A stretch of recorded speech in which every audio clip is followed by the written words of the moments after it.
Nabigyan naman ng tigli-5 kilong libreng bigas sa mga residente sa 8 barangay sa Sablan, Benguet. Lain itong maibsan ng gastusin ng mga residente dahil sa epekto ng mataas na presyo ng krudo. May report si Christine Bornolia sa Baway ng PTV Cordillera.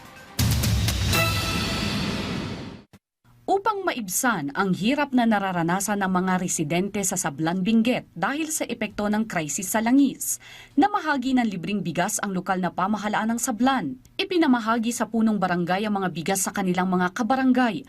Ayon kay Sablan Mayor Alfredo Dacumos, 8 barangay ang mabibigyan ng tig-5 kilong bigas na may mahigit 3,400 kabahayan. Sa kabuuan ay tig 20 kilo na bigas ang matatanggap ng bawat nasa listahan, ngunit ito ay ibibigay sa bawat batch sa mga susunod na buwan.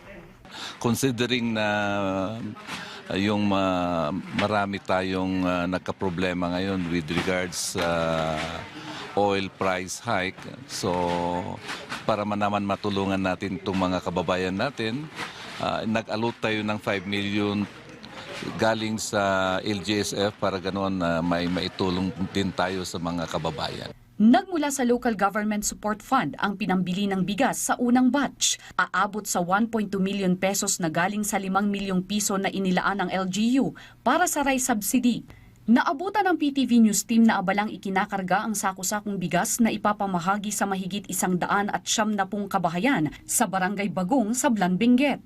Thank you so much. Iti dahito nga subsidy na naga po iti kaniya po president. And then lagi po ikuamat lang LGU ti Sablan nga paspas ti Sablan nga nangiipati pa so ti kaunahan. So nga salamat lang na dagito dakal ti maitulong na iti kailian tayo iti barangay ti Bagong.